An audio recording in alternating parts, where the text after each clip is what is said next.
1 दिसंबर 1948 की सुबह ऑस्ट्रेलिया के सोमरटन पार्क बीच पर एक अनजान आदमी की लाश मिली। वह समंदर की दीवार के सहारे बैठा था, सिर पीछे झुका और पैर सीधे फैले हुए। पहले लगा शायद कोई सो रहा है, लेकिन वह मर चुका था। पुलिस मौके पर पहुंची। उस आदमी ने महंगा सूट पहना था, जूते चमक रहे थे, लेकिन हर कपड़े से लेबल काट दिए गए थे। उसकी जेबों में बस का टिकट, ट्रेन का टिकट, कुछ सिगरेट और अधूरी च्यूइंग गम मिली, पर कोई पहचान पत्र नहीं। पुलिस ने उसकी उंगलियों के निशान लिए, हुलिया अखबारों में छपवाया, लेकिन कोई उसे पहचानने नहीं आया, मानो वह आदमी कभी इस दुनिया में था ही नहीं। पुलिस ने होटलों और रेलवे स्टेशन के क्लोक रूम की तलाशी ली। एडिलेड रेलवे स्टेशन पर एक सूटकेस मिला, जो 30 नवंबर को जमा कराया गया था। सूटकेस में भी कपड़ों से लेबल हटा दिए गए थे। एक धागे का बंडल मिला, जो ऑस्ट्रेलिया में नहीं मिलता था, और कुछ औजार। पहचान का कोई सबूत नहीं मिला। यह मौत एक रहस्य की शुरुआत थी, जिसने दशकों तक दुनिया भर के जासूसों को उलझाए रखा। सोमरटन मैन, एक नाम, एक पहेली और एक सवाल, वह कौन था?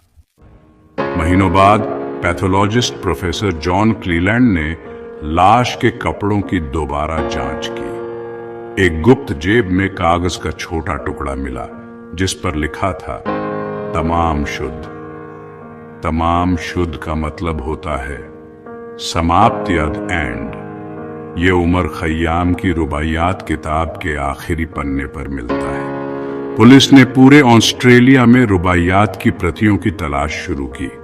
एक आदमी पुलिस के पास आया। उसकी कार में किसी ने रुबाइयात की दुर्लभ प्रति फेंकी थी। किताब का आखिरी पन्ना फटा था और वह टुकड़ा उसी से मेल खाता था। किताब के पिछले हिस्से में पेंसिल से हल्के अक्षर, एक फोन नंबर और एक रहस्यमयी कोड लिखा था। अब पुलिस के पास एक नई पहेली थी। फोन नंबर किसका था? कोड का क्या मतलब था? सोमरटन मैन की मौत का राज अब इस किताब और कोड में छिपा था। एडिलेड रेलवे स्टेशन का सूटकेस सुरागों से भरा था, लेकिन हर सुराग एक नई पहेली बन गया। कपड़ों से लेबल हटा दिए गए थे, सिर्फ एक टाई पर टी कीन लिखा मिला, लेकिन ऐसा कोई व्यक्ति गायब नहीं था। नारंगी धागा मिला, जो ऑस्ट्रेलिया में नहीं मिलता था। शायद वह आदमी विदेशी था। सूटकेस में स्टेंसिलिंग ब्रश, चाकू, कैंची, शायद वह व्यापारी या नाविक था, लेकिन कोई ठोस सबूत नहीं। कपड़ों पर कीन बिना ई के लिखा मिला, पर यह भी बेकार निकला। पोस्टमार्टम रिपोर्ट ने बताया वह शारीरिक रूप से फिट था। मौत का कारण दिल का दौरा बताया गया, लेकिन डॉक्टरों को शक था कि उसे जहर दिया गया। ऐसा जहर जिसका पता लगाना मुश्किल था, जैसे डिजिटेलिस या एकोनिटिन। हर सुराग के साथ सवाल और गहरे होते गए। ये आदमी कौन था और उसकी मौत कैसे हुई? किताब में मिले फोन नंबर ने पुलिस को जेसिका थॉमसन तक पहुंचाया, जो सोमरटन बीच के पास रहती थी। जेसिका ने सोमरटन मैन को पहचानने से इनकार किया, लेकिन उसका व्यवहार अजीब था, मानो वह कुछ छिपा रही हो। उसने माना कि उसने रुबाइयात की एक प्रति अल्फ्रेड बॉक्साल नाम के व्यक्ति को दी थी, लेकिन बॉक्साल जिंदा मिला।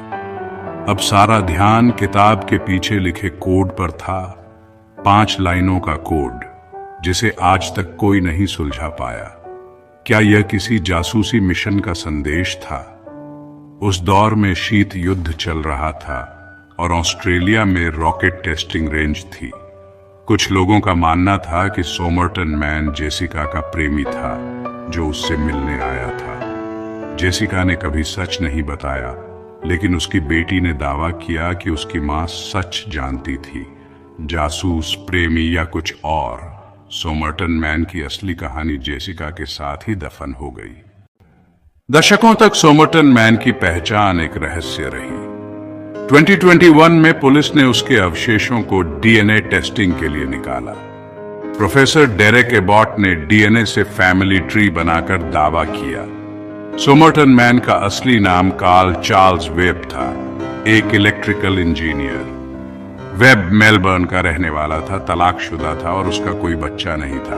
प्रोफेसर एबॉट ने यह भी कहा कि जेसिका थॉमसन का बेटा शायद वेब का ही बेटा था। हालांकि पुलिस ने अभी तक आधिकारिक पुष्टि नहीं की है। रहस्य पूरी तरह हल नहीं हुआ। पहचान मिलने के बावजूद सवाल बाकी है। वह सोमरटन बीच पर क्यों था? उसकी मौत कैसे हुई? कोड का क्या मतलब था? सोमरटन मैन की कहानी हमें याद दिलाती है, कभी कभी सच कल्पना से भी ज्यादा रहस्यमयी होता है।